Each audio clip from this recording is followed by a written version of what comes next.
We continue in the book of Judges, an unfaithful people with a faithful God.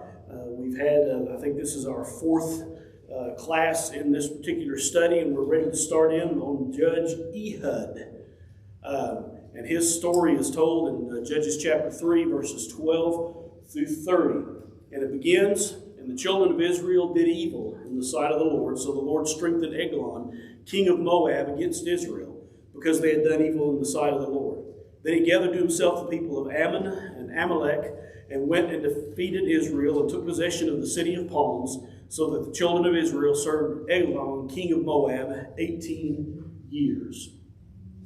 And so again, notice the wording there, again, did evil in the sight of the Lord. You remember with Othniel, who was the first judge mentioned, it gave a list of grievances that God had with Israel about intermarrying and doing the evil and following the other gods and forgetting God and all of those things. With Ehud's account, those charges aren't rehashed, but you think it's reasonable to suppose it's pretty much the same thing they were doing with Othniel, and they started doing it again, and will do it again and again throughout all these cycles in the book. I think that's reasonable for us to assume. So we know that Othniel, let's see,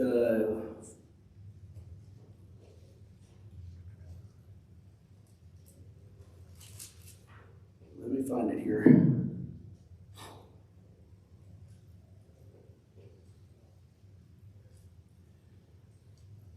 They served under Othniel before Othniel, 8 years. They served Cushan Rishathaim, and then they cried out to the Lord. And he judged, prevailed. The land had rest for 40 years, verse 11 of chapter 3. And then all of a sudden they did evil again. So it took another 40 years for that cycle to go back down to where God was so upset with them that he punished them again with somebody coming in and causing them to be slaves again for that period of time. And we've talked about this, and I don't think we need to beat the dead horse, but a lot of this has to do perhaps with time. And just the fact that in that 40 years, everything was going good, everybody was happy, everything was okay, and they did what? Got complacent. And in their complacency, maybe influenced by the nations around them to do those things that they knew they shouldn't do, but they did them anyway.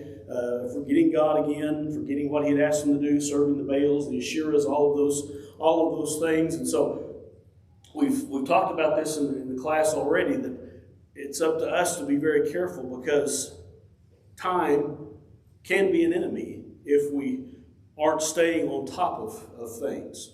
I suppose it's just like your automobile. If you don't do anything to your automobile, what's going to happen to it eventually?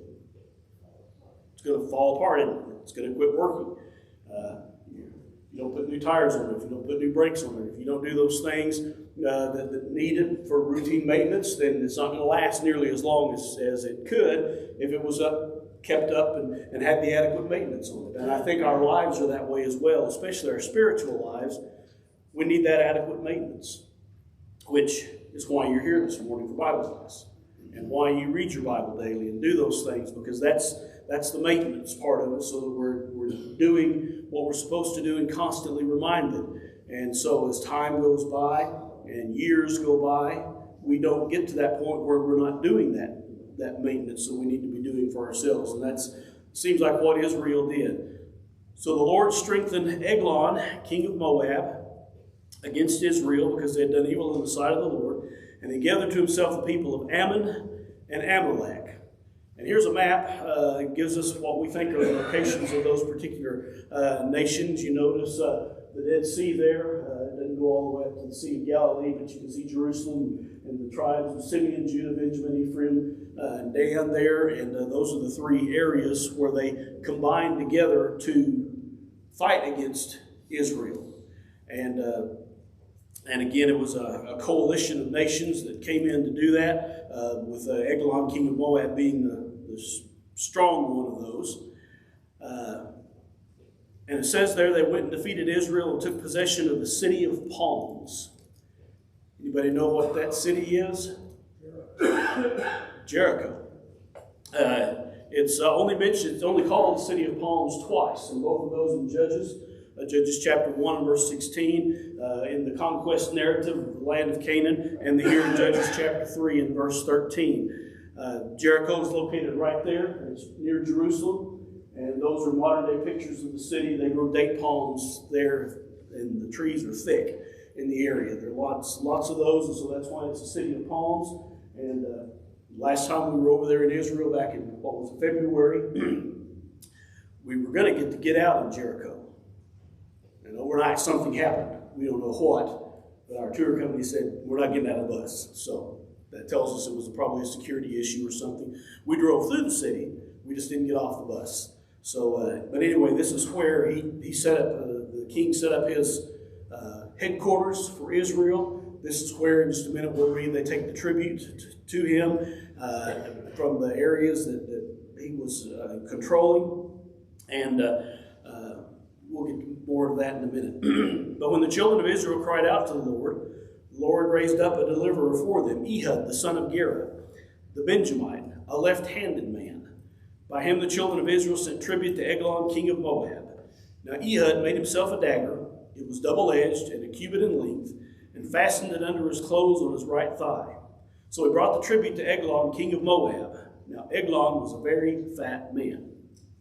And when he finished presenting the tribute, he sent away the people who had carried the tribute. So we're just setting the stage for what's about to happen here with Ehud and what he's going to do in order to save Israel from the people that they were dealing with.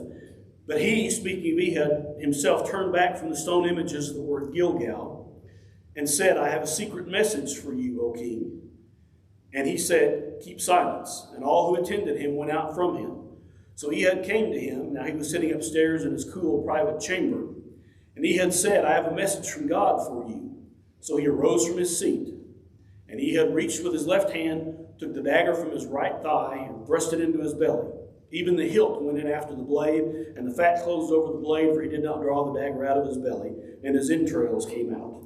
And then Ehud went out through the porch and shut the doors of the upper room behind him and locked them. That's pretty graphic, isn't it? Pretty graphic about what happened there. And I don't know if this was the intention, but Ehud said, I have a message from God for you, and he stabbed him. I guess that was the message from God, wasn't it? That he was taking over and doing away with Eglon, king of Moab. So it's interesting because there's some things about this that are very specific. Number one, it says that Ehud was a left-handed man. How did that play into this assassination? John? I think most people are probably right-handed, and they'd be looking for some weapon strapped on the left side or whatever. Sure. Typically. Yeah, the guards would have looked for the weapon to be used with the right hand, not the left hand. And so he was able to conceal that dagger. It was 18 inches long, so it wasn't small. It was a pretty good sized blade, but he was able to conceal it because they didn't look and take it from him. Flo? Well, it says it's strapped on his right hip. Mm-hmm. So that means when you draw your sword, it's easier and faster to take from the left to the right.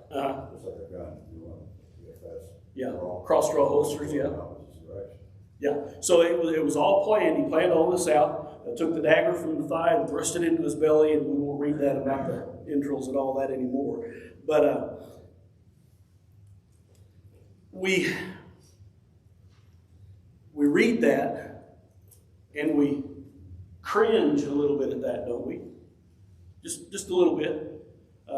Probably we've read it enough now, but when you read that, we cringe a little bit. Why such a violent response from Ehud toward Eglon? That's the backstory. Huh? That's the backstory. Okay, that's the backstory. So, let's back up. You remember there was a king who had his big toes and his thumbs cut off. You remember him? Adoni-Bezek, wasn't it? And he said, after he was captured, he said, God did this to me because that's what I did to the, 70 kings that sat under his table that he conquered. And so he recognized that he was being treated the same way he had treated others, that God was doing this to him because of his previous actions. And so we get that, we understand that. That's what we call poetic justice, or whatever you want to call it in that sense. But what would you think, back to John's term, the backstory? What do you think the backstory is that made this event take place the way it did, and in such a violent and gruesome way?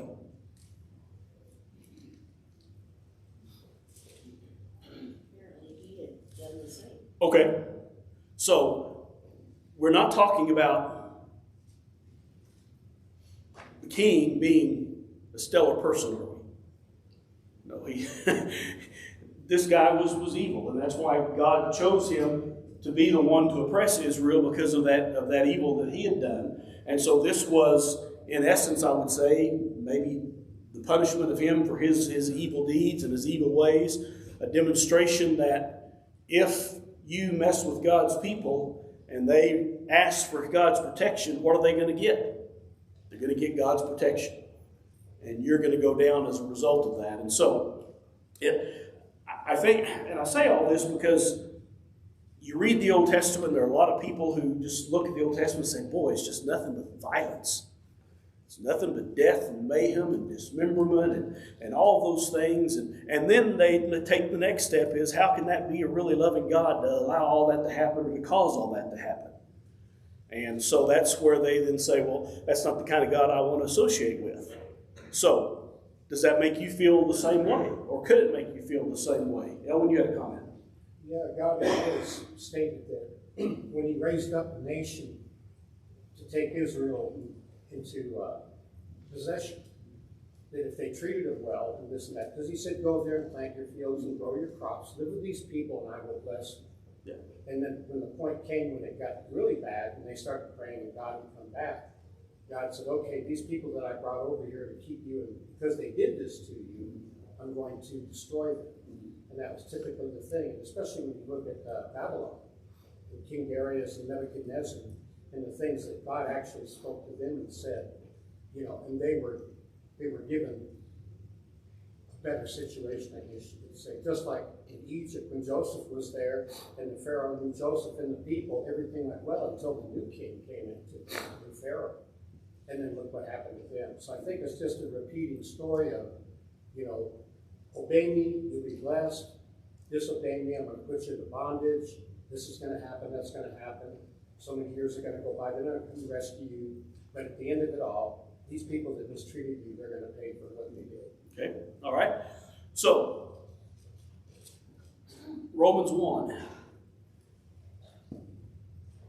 They knew there was a God, but they didn't acknowledge him as God, didn't do what he said to do. And so God gave them up, gave them over to their passions.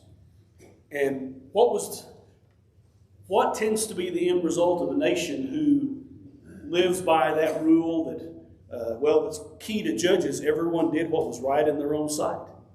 What kind of a nation does that cause to be, Flo? God's people disobey him, deliberately sin and disobey him. God's not very nice. Mm-hmm. It's the bottom line. Yeah, he's rough on his people. He's hard on his people if they don't do what they should. And his people are guilty of doing that. Eglon, he was already way down the road in evil for what he was doing, worshiping false gods and all of those things. And so he was part of that evil that God wanted to get rid of. And I think, and feel free to share your thoughts on this, I think that the violence we see in Judges specifically is a testament to, number one, how badly God hates sin. And number two, what sometimes measures must be done in order to get rid of that sin. I mean,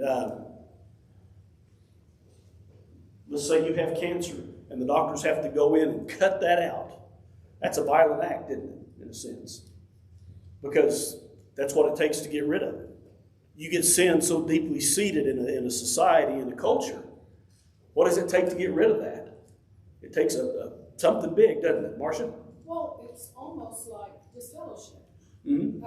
We do that because we love that person. Mm-hmm. We want them to have the pain of not, associating with us, for them to turn. Kind of the same with God. He lets it get as bad as it's going to get and causes all that suffering, so hopefully they will turn and worship Him again. It's kind of the same thing. Yeah, it is. Sometimes it has to be harsh in order for it to work. And I think, again, taking just the book of Judges, or we'll take the entire Old Testament in its entirety. All of that was leading up to what event?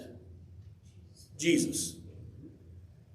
There was a law that they lived under in the Old Testament, that if there ever was a law where you could work your way to heaven, that would have been the law. And how well did they do that? About 12 minutes they kept it. And then after that, it was they couldn't do it anymore. Which signified how works can't get us to heaven. We can't be good enough to deserve to go to heaven. So all that was showing us these stories of the violence and the unfaithfulness and all of that. That's what happens when sin is allowed to run rampant. And boom, you come forward to Jesus, and the tone of everything changes, doesn't it? Peter tried to cut off Malchus's ear, tried to cut off his head, I think, but he got the ear.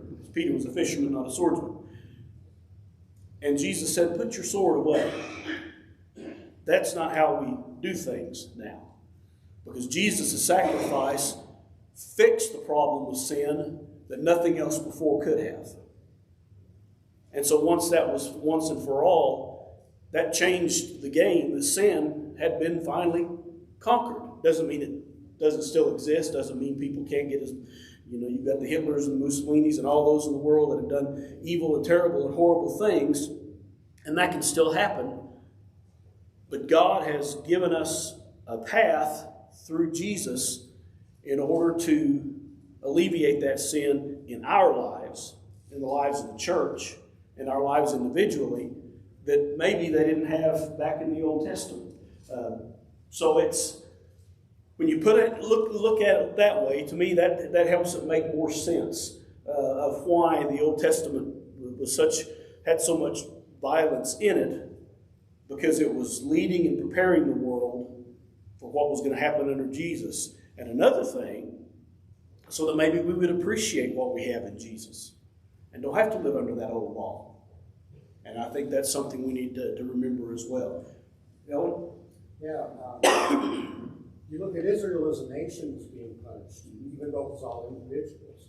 Now in Christ, it's not nations anymore, it's individuals. Mm-hmm. So, the Bible says that God punishes those He loves. We can still go through a form of punishment so that God can get us straightened out through a trial, tribulation, whatever it may be. Because He promises that He's going to teach us what we need to know in order to grow and to become a better Christian.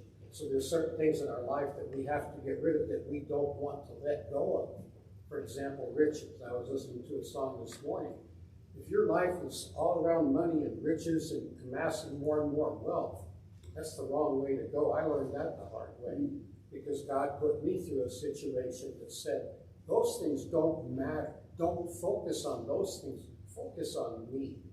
And so Jesus gives us the opportunity to individually worship God, even though we're part of different nations or we come from different things. We as individuals are totally responsible by our own very own being. Not what everybody else does in my family or what everybody else does that's Welch or whatever the case may be. Okay. John? There are many examples, several that particularly prominent in the Old Testament on God purging. Noah, the inclination, is the word the NIV uses, inclination of a man's mind was to for evil all the time. Mm-hmm. Sodom and Gomorrah, complete purge. Not so much in Judges, but the judgments befitting of the crime, if you will. Mm-hmm. Yeah, it wasn't that God just enjoyed doing this, but there was an end result he wanted, and that end result had to do with that sin they were committing. And that's what he was fighting against. And it wasn't because he enjoyed it, but it's something he knew that he had to do in order to preserve that narrative that goes from Adam to Jesus. Because that was his ultimate plan. Plan that Ephesians says was before the foundation of the world. We understand that, and God had to see that through, and sometimes it took a very heavy-handed approach in order to see that move forward where it could occur the way that it needed to. And so, yes, it's violent. You can't read this without just thinking, wow, that's something I don't think I'd like to see. So it was a rough and brutal thing. So he killed him, went out through the porch, shut the doors of the upper room behind him, and locked them. When he'd gone out, Abaddon's servants came to look, and to their surprise, the doors to the upper room were locked. So they said, he's probably attending to his needs in the cool chamber. What do you think that means? His toilet, probably, okay? And so they waited till they were embarrassed. Well, I get that. He's their king, and he's indisposed at the moment, and they're afraid to go in, but they're worried because they haven't seen him in a while. So they finally took the key and opened it, and there he was, dead on the floor. And the rest of the story then goes on. Ehud had escaped while they delayed and passed beyond the stone image and escaped the Sierra. And it happened when he arrived, he blew the trumpet in the mountains of Ephraim, and the children of Israel went down with him from the mountains, and he led them. And he said to them, follow me, for the Lord has delivered your enemies, the Moabites, into your hand. So they went down after him, seized the fords of the Jordan leading to Moab, and did not allow anyone to cross over. And at that time they killed about 10,000 men of Moab, all stout men of valor, and not a man escaped. So Moab was subdued that day under the hand of Israel, and land had rest for 80 years. Othniel's time was 40 years of rest. Now this time it's 80 years of rest for the children of Israel before they do that again. Here's a map that I found. It's from the New King James Version Illustrated Study Bible. Gives you an idea of Ehud goes to Jericho, and then he swings back and goes his army, and they come to the fords of the Jordan, where they seize those so that Moab can't get across. And you remember in the other map, Moab was just across the Jordan River from where this took place. So they were trying to get back home, and Ehud didn't let them. This is a picture of the Jordan River. Now, is this the site where that happened? I don't know. It's got a bridge there, so maybe it did. But somewhere along the Jordan River, where it was easy to cross the fords, they tried to get across, and Ehud would not let them. And so as a result of that, they were all slain and then had rest for 80 years after that. So, kind of a side study. Since I am left-handed, this has always intrigued me. The story of Ehud in Judges chapter 3. And then there are 700 left-handed soldiers in Judges chapter 20, beginning in verse 16. And among all this people were 700 select men who were left-handed.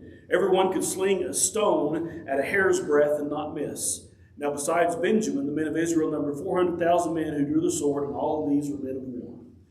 And again, as John said earlier, left-handed people, there's fewer of us than you right-handed people, right? I don't know why that is. I have a book in my library called The Natural Superiority of the Left-Hander. And I like that book real well. Left-handed people are the only ones in their right mind. Did you know that? Okay, we'll stop with that. But it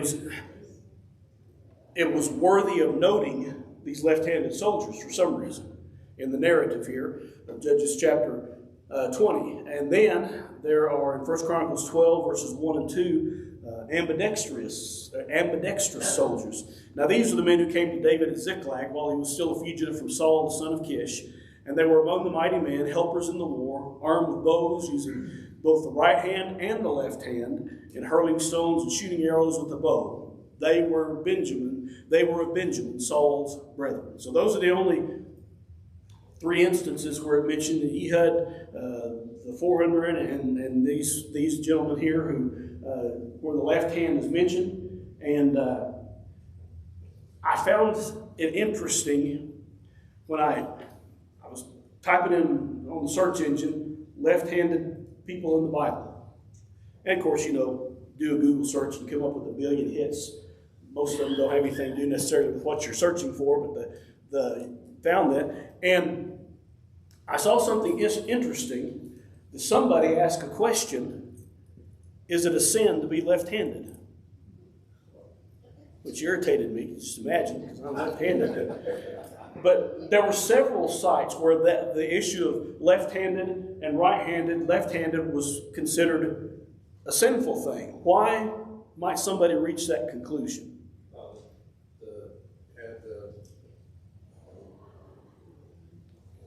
The good people to his right. Yep. He's going to divide them into 2 groups, the good and the evil. The good go to what side? Right-hand side. Evil go to the left side. And so I'm guessing that's where that might come from.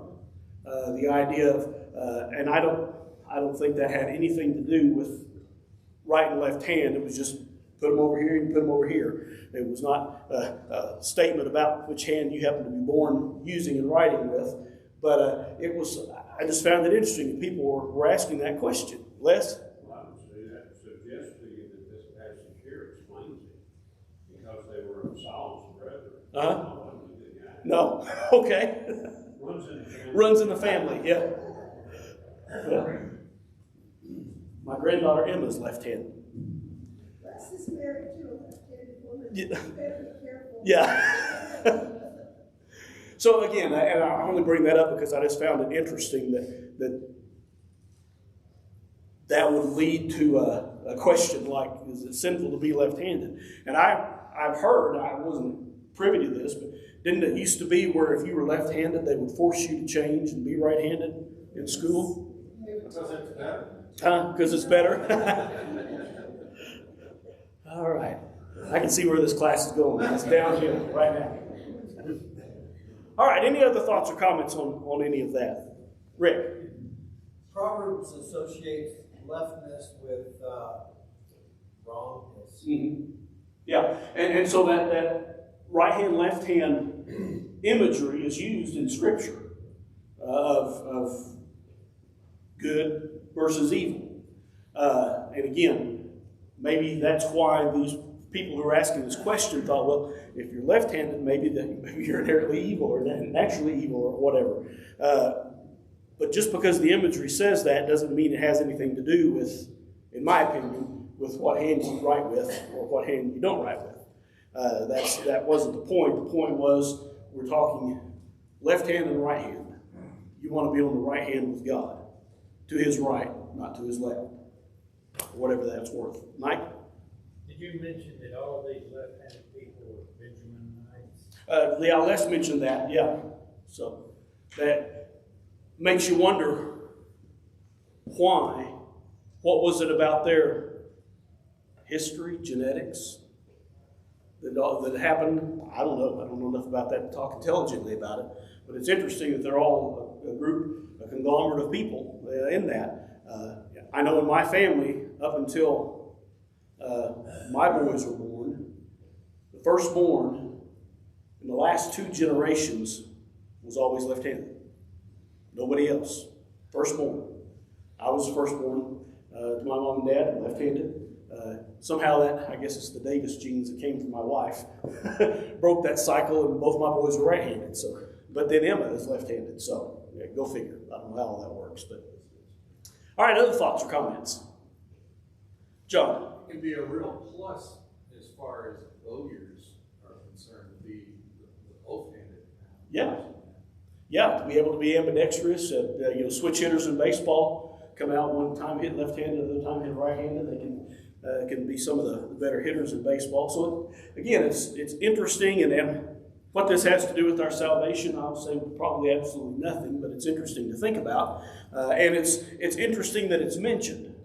There was some reason that it was mentioned, because If it wasn't, then it wouldn't have mattered. If they were left-handed or right-handed, they were soldiers, they fought and killed people and all that. But there was some reason that God decided to include that in his narrative, and I'm not sure that I have the full answer of why that is. Maybe in the day in which it was this happened, being left-handed was even less prevalent than what it is today, and so that made it more of, I don't want to say oddity because I don't think I'm that odd, but an oddity that God mentioned in passing, if you will, about this particular narrative. And it worked out well for Ehud because he was able to use that to his advantage to kill the king of Moab. Ellen? I was thinking about when the apostles and the mothers were arguing about who was going to sit on the right hand of Christ. He said, it's not their decision who will sit on my right or who will sit on my left. Mm-hmm. So, I mean, if you're an apostle and you're sitting on the left hand, I'd say the thing's okay. Yeah. If you're that close, what are you complaining about?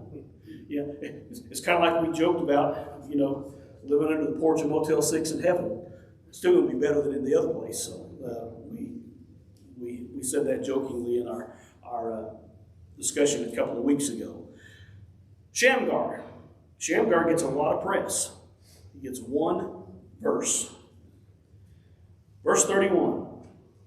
After him was Shamgar, the son of Anath, who killed 600 men of the Philistines with an ox goad, and he also delivered Israel. And so you have this long narrative, few verses about Othniel, many more verses about Ehud, and then boom, you get to Shamgar, and he gets one verse. And again, I don't know if we need to make much about that, but it's interesting that looking through the book of Judges, the judge Tola, in Judges chapter 10, verses 1 and 2, he gets 2 verses. And all of it talks about him. Let's just read about him real quick. After Abimelech, there arose to save Israel Tola, the son of Puah, the son of Dodo, a man of Issachar, and he dwelt in Shamir in the mountains of Ephraim. He judged Israel 23 years, and he died and was buried in Shamir. That's it. That's all that was said about him. Jair, beginning in verse 3 of that chapter. After him rose Jair the Gileadite, and he judged Israel 22 years. Another interesting thing that was added to this story. He had 30 sons who rode on 30 donkeys, which also had 30 towns, which are called Havoth Jair to this day, which are in the land of Gilead. And Jair died and was buried in Camon. So again, just a short narrative. In fact, he had 30 sons, 30 donkeys, and 30 towns mentioned in there, which is interesting. Ibzan, chapter 12, beginning in verse 8. And after him, Ibzan of Bethlehem judged Israel. He had 30 sons. There it is again. And he gave away 30 daughters in marriage and brought in 30 daughters from elsewhere for his sons. He judged Israel 7 years. Then Ibzan died and was buried at Bethlehem. So again, we can spend a lot of time trying to figure out these little details that are put in about the sons and the daughters and all of that, and what the significance of that is, and maybe there is a significance, maybe there's not, maybe it's just part of the story. Yeah. Yes? That's saying he had 30 sons and 30 daughters. Mm-hmm. Is that so, literal? As far as we know it, as far as we know. Again, multiple wives, so that could be possible. Yeah. What was that comment back there? Hopefully, I had more than one. Yes. In this section, it struck me as being a good thing. If you were a judge and there was only 1 or 2 sentences, because it means things were probably actually going pretty well. Okay. Yeah. There's no big battle that he talks about and all of that. So maybe it was a less bad time for Israel. And if you read some of the modern literature about the book of Judges, there are some scholars who will suggest that, we look at this as being a 1, 2, 3, 4 kind of chronology that starts at the beginning and ends at the end, and it follows one thing after the other. There's some arguments, and there's some merit to some of these arguments, that maybe it's not a chronological narrative per se, but that these, maybe say Shamgar judged in one particular area, whereas Tola in another area, Ibzan in another area, and they might have judged simultaneously with other judges. Don't know if that's the case. I've always been more comfortable just following this through as a narrative one after the other and looking at it that way. But again, you read some modern literature about that, and they will discuss that and say it's a possibility that maybe that's how it's put back. There was more than one judge serving at a given time or in different parts of the country. Can we answer that? No. No, we can't. Les? Well, in Job and in this time period, you measure the wealth of an individual by his family and by his possessions. And perhaps this is just a symbolic mentioning that God blessed these judges and maybe blessed Israel during this time. Yeah, Les makes a good point that possessions were an indication of how blessed you were, and so maybe this was showing these faithful judges God had blessed with 30 sons, $30, 30 donkeys, 30 towns, and whatever the case may be. And that could be part of the narrative there that would have resonated with these people that were involved in this, people who lived in that time, whereas for us it's more of a head scratcher as to why was that ever put in there to begin with. So we've got Ibzan, chapter 12, verses 8 through 10. And then we have Elon, verse 11. After him, Elon the Zebulunite judged Israel. He judged Israel 10 years. And Elon the Zebulunite died and was buried in Ajalon, in the country of Zebulun. So he doesn't even get mentioned about his sons or daughters or donkeys or cities or anything like that. He just judged. Verse 13, after him Abdon, the son of Hillel, the Pirathonite, judged Israel. He had 40 sons and 30 grandsons who rode on 70 young donkeys and judged Israel 8 years. And then Abdon, the son of Hillel, died and was buried in the land of Ephraim in the mountains of the Amalekites. And so, again, all of these guys get just a very limited view. And notice what we compare that to with Othniel. He got 7 verses. Ehud 19 verses. As we go on through, kind of looking at the book in totality, Deborah and Barak get 2 full chapters. One of those chapters is Deborah's song, which we'll get to, Lord willing, next week.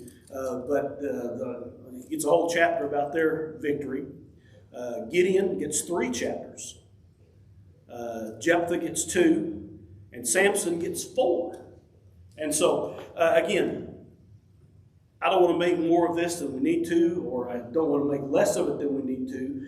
But for some reason, the judges there on the left side of the screen, they were mentioned as judges, they did their job, but that was all we're told about them with a few details added. It was these ones on the other side who get the bigger narrative. And there's, in my mind, some reason why those particular stories took up more space. And by stories, I don't mean fables, I mean accounts, narratives. They took up more space because maybe the message of them was important for people to understand. And here's another thought. Who were the heroes of this time frame? Wasn't it the judges? They're the ones who delivered. Don't we need heroes? Didn't Israel need heroes? Well, absolutely. We need people that we can look up to and people that do amazing things and inspire us to do that. And so this could be the part of the reason Judges was in there to say, whatever it is awful, whenever it's bad, lesson number 1 is ask yourself the question, what are you doing to cause this? And Israel obviously could answer that question, why they were in such trouble. But God can and will and is able to raise up somebody to deliver, even in those most awful circumstances. And so maybe that's the theology behind the book of Judges and what he wants us to know. God can raise up a deliverer. And leading up to that, he raised up the perfect deliverer in Jesus.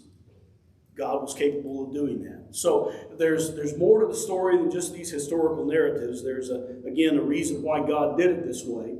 And so as we get to these bigger stories and narratives and talk about them, we'll get to Deborah and Barak next week and talk about them, Lord willing.